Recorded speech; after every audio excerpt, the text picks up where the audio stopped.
सुन लीजिए आर्टिकल 79 कहता है कि जो पार्लियामेंट है उसको राष्ट्रपति और 2 सदन मिलके पार्लियामेंट का निर्माण करते हैं। पार्लियामेंट में अगर कोई भी बिल लेकर आया जाता है तो वो बिना राष्ट्रपति के हस्ताक्षर के पारित नहीं हो सकता, कानून में तब्दील नहीं हो सकता। ये मैं नहीं कहता हूं, ये आर्टिकल 79 कहता है। तो आर्टिकल 79 के अनुसार भाई पार्लियामेंट का तो उद्घाटन जो है वो राष्ट्रपति के हाथों ही होना चाहिए, पहली बात तो ये। दूसरी बात ये, प्रधानमंत्री की और तमाम मंत्रियों की नियुक्ति करने का भी जो कार्य है वो पार्लियामेंट के हाथ में यानी राष्ट्रपति के हाथ में होता है।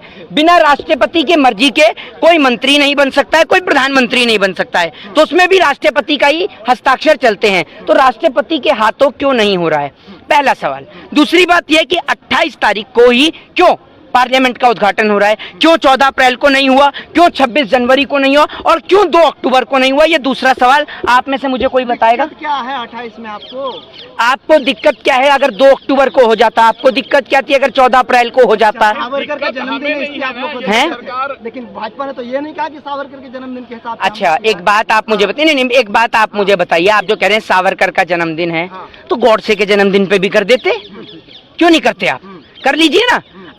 आप एक बात मुझे बताइए, क्यों देश के प्रधानमंत्री फिर महात्मा गांधी के लिए एक वो अपनापन दिखाते हैं? क्यों 2 अक्टूबर को राजघाट पर जाकर पुष्प अर्पित करने का काम करते हैं? आप दिखाइए ना पूरे देश को कि आप गॉडसे की विचारधारा पे चलते हैं। क्यों आप दोगला चरित्र दिखाते हैं? आप सीधा सीधा दिखाइए देश के लोगों को कि आप महात्मा गांधी को मानते नहीं है। पूरे देश के अंदर वो सो कॉल्ड लोग जो महात्मा गांधी के बारे में पढ़ते नहीं है, महात्मा गांधी को जानते नहीं है, महात्मा गांधी को गाली देने का काम कर देते हैं। पूछो कि महात्मा गांधी को गाली क्यों देते हो, तो एक ही जवाब होता है कि महात्मा गांधी ने इस देश का बंटवारा किया इसलिए। तो मैंने पूछा कि गॉडसे ने क्या किया? कह रहे गॉडसे ने बिल्कुल सही किया। तो मैंने कहा एक बात आप मुझे बताइए, गॉडसे को सही क्यों ठहराते हैं? तो उन्होंने कहा क्योंकि गॉडसे ने महात्मा गांधी को गोली मारी। मैंने कहा अगर गॉडसे महात्मा गांधी की जगह पर अगर मोहम्मद अली जिन्ना को गोली मार देता तो मुसलमानों के पास कोई लीडर ही नहीं था, तो मुस्लिम लीग की बात ही नहीं होता और 2 राष्ट्र बनता नहीं। तो अगर आप गॉड से मोहम्मद अली जिन्ना को गोली मारता तो हम समझ सकते थे कि जिसने देश के टुकड़े करने की बात करी उसको मारी। लेकिन जो लोग महात्मा गांधी को गलत ठहराते हैं, क्या महात्मा गांधी की गलती यही थी कि उन्होंने सत्य और अहिंसा के मार्ग पर चले? महात्मा गांधी ने सदैव सत्य को ऊपर माना। दूसरी बात ये कि 28 तारीख को एक बहुत बड़ा अहम और विशेष दिन भी है हमारे देश की बेटियों के लिए।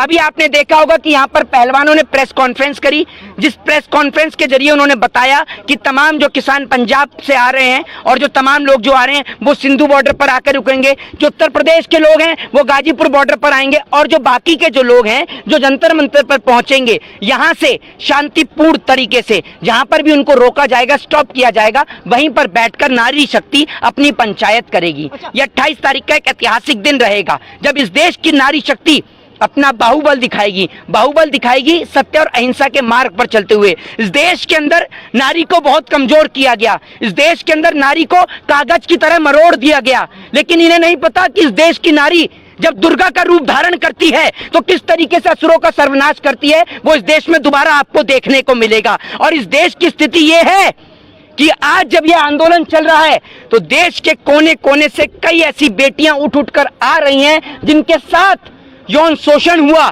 जिनके साथ बलात्कार हुआ, जिनके साथ रेप हुआ। उनके साथ बलात्कार और रेप करने वाले बहुत बाहुबल होते हैं, ठीक है? तो वो लोग लड़कियां हिम्मत नहीं कर पाती, लेकिन आज वो लड़कियां यहाँ पर आ रही हैं और उनमें से एक लड़की अभी पीछे भी खड़ी हुई है, ठीक है जी। आपको दिक्कत किससे? मोदी जी के उद्घाटन से दिक्कत है, राष्ट्रपति जी उद्घाटन नहीं कर रहे उससे दिक्कत है, या सावरकर के जन्मदिन की वजह से दिक्कत है? देखिए एक बात आप मुझे बताइए, नरेंद्र मोदी जी से जो आप नरेंद्र मोदी की बात कर रहे हैं, नरेंद्र मोदी की तारीफ कर रहे हैं, मैं आपसे ये पूछता हूँ कि हमारे देश के प्रथम नागरिक होते हैं राष्ट्रपति।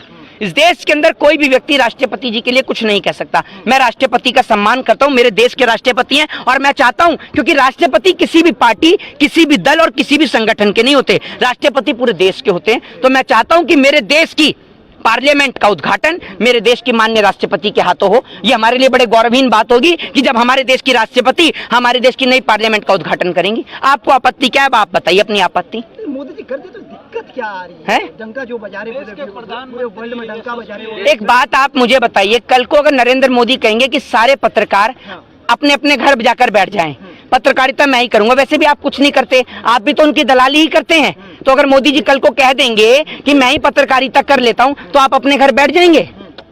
बताइए। वो पत्रकार क्यों बनेंगे? वो नेता है भाई साहब, हैं? उद्घाटन करने का काम तो आपने तभी तो कह रहा हूँ कि आर्टिकल पढ़ा है आपने, हाँ। पढ़ा है आपने। काम है अरे मोहित जी, एक मिनट, शिलान्यास उन्होंने किया था तो उद्घाटन भी कर किन्होंने? मोदी जी ने। एक बात आप मुझे बताइए, कल को मोदी जी ये भी तो कहें कि बॉर्डर से सारे जवान हट जाएं, मैं भाजपा वाले और हमारे निक्कर वाले हम सारे मिलकर देश के बॉर्डर की रक्षा कर लेंगे, क्यों नहीं कहते? निक्कर वाले कौन? आरएसएस वाले, आपको नहीं पता निक्कर वाले? अब तो फुल पैंट हो गई, प्रमोशन हो गया, फुल पैंट हो गई अब तो। अब जब बात आती, सुनिए सर, एक बात और कंप्लीट करता हूं। मुझे मुख्यमंत्री शिवराज सिंह चौहान से एक बार मिला दीजिए, मुझे मुख्यमंत्री शिवराज सिंह चौहान से एक बार मिला दीजिए। ये बात मैं नहीं, मध्य प्रदेश का एक व्यक्ति कह रहा था, जिसका 1 साल का बच्चा, जिसके दिल के अंदर 2 छेद थे, उसने अपने 1 साल के बच्चे को 20 फीट ऊंचा मुख्यमंत्री शिवराज सिंह चौहान की भरी सभा में फेंक दिया, अपने बच्चे को। जानते हैं क्यों?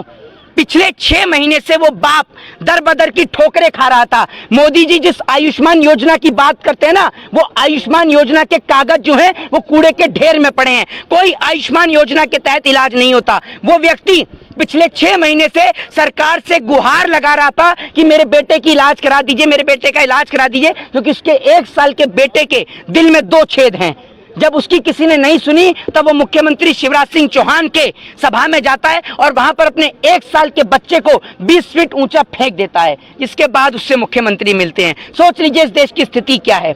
और मैं आपको बता दूं कि नरेंद्र मोदी जी की जिस तरीके से आप गुलामी कर रहे थे, जिस तरीके से मोदी जी क्या कर रहे थे विदेश में, पल पल की आप अपडेट दे रहे थे, अब आप गूंगे हैं या आपकी जबान काम करना बंद कर गई है? जरा बताइए, आप गूंगे हैं या आपकी जबान काम नहीं कर रही? क्या हुआ है ऑस्ट्रेलिया के अंदर से पता है आपको? अरे वो गूंगे पत्रकार, पता है? भाई साहब स्वागत क्यों? वाह, ये इनमें से एक भी, एक मिनट, इनमें से एक भी पत्रकार की हिम्मत नहीं है कि ये यहाँ खड़े आकर ये बात बोले। अगर ये यहाँ खड़े होकर ये बात बोले ना, तब मैंने ऐसा जवाब दूंगा कि कभी जिंदगी में मोदी की तारीफ करना भूल जाएंगे। अब सुनिए, ऑस्ट्रेलिया के अंदर पता है आपको क्या हुआ है? 5 राज्य के बच्चों के ऊपर प्रतिबंध लग गया है। पता ही नहीं होगी गोदी मीडिया को, तो उनको तो पाकिस्तान की पता होगी कि पाकिस्तान में क्या हो रहा है। इमरान के यहाँ बिरयानी पक रही है, पुलाव पक रहा है, यह पता होगी आपको। ऑस्ट्रेलिया के अंदर 5 राज्यों के बच्चों के एडमिशन के ऊपर प्रतिबंध लग गया है, जिसमें हरियाणा, पंजाब, उत्तराखंड, उत्तर प्रदेश और जम्मू और कश्मीर हैं। पता है गोदी मीडिया के दलाल पत्रकार हो? मोदी जी की गलती है। वाह भाई, वाह भाई वाह।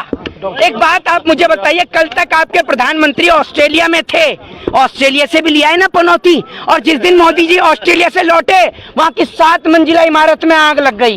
भैया ट्रंप के गले लगे, ट्रंप पोर्न स्टार के मामले में अंदर, इधर उससे बिरयानी खाने के लिए गए पाकिस्तान में, नवाज शरीफ की सरकार गई, जहां मिले वहीं खत्म।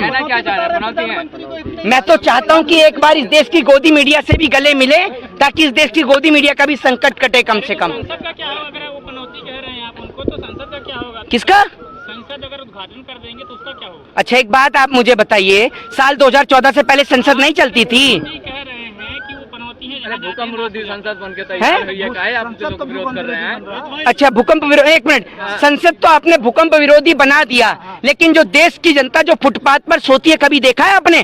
करोड़ों रुपए का संसद बनाने की जरूरत क्या थी? मैं पूछना चाहता हूं, जिस देश की जनता रोटी और कपड़े मकान के लिए परेशान है, उस देश के अंदर करोड़ों रुपए की संसद की जरूरत है या बेहतर स्कूल और अस्पतालों की जरूरत है? कोई सवाल का जवाब दे। देश के प्रधानमंत्री ने तमाम प्रधानमंत्रियों का, चाहे वो लाल बहादुर शास्त्री हो, पंडित जवाहरलाल नेहरू हो, चाहे वो तमाम लोग, जो तमाम हमारे जो नेता हैं जिन्होंने पार्लियामेंट के अंदर बैठे, सिर्फ उनके इतिहास को मिटाने के लिए नई पार्लियामेंट का निर्माण किया है और किसी लिए नहीं किया। वरना आप मुझे बताइए, नई पार्लियामेंट में कमी क्या थी? जरा इस सवाल का जवाब देश के सरकार के नेता या आप में से कोई गोदी मीडिया के पत्रकार दे दे। अरे विश्व स्तरीय बना रहे हैं, ऐसा थोड़ी ना विश्व में डंका बज रहा है, आपकी तरह थोड़ी ना। सुनिए, जिस तरीके से ना मुंह चलाते हैं ना, जरा ये बताइए कितने विदेश की यात्रा आप तय करके आए हैं? बताइए ना, क्या हुआ? हलक में फेविकोल अटक गई क्या? आवाज क्यों नहीं आ रही आपकी सर? हाँ, आप कितने घूम के आए विदेश है? क्या है आपके चैनल का नाम बताइए? ना मोदी जी का नाम। अरे आप बता दीजिए। फायदे बताएं। हाँ अलीगढ़ से एक बिटिया आई है। जी मैंने बोला है, अभी मैंने उसको बोला है। जी मैंने बोला है, जी मैंने बोला है अभी इसको लेकर। जी सुधीर चौधरी ने संसद के फायदे बताएं, वो जो है काफी लीकेज की दिक्कत थी, नाली वाली की दिक्कत थी उसमें। हाँ, तो सुधीर चौधरी को टेंडर दे दिया होगा ना, पुरानी संसद में नाली वही साफ कर रहा होगा और देखता होगा कहाँ लीकेज है कहाँ लीकेज नहीं है। आजा भैया, गली मोहल्ले में इतनी जगह लीकेज है, तेरे को दिखा देंगे ना तो तेरे को समझ में आ जाएगी। तू देख रहा लीकेज, तू इंजीनियर कब से बन गया? मुझे लगता है तिहाड़ में बैठ के सिविल इंजीनियर की डिग्री भी ले ली इसने, तभी तो इसको पता है कहाँ से लीकेज हो रही है और कहाँ पानी बह रहा है, कहाँ गटर बह रहा है, कहाँ सीवर है। पार्लियामेंट का पूरा नक्शा लेकर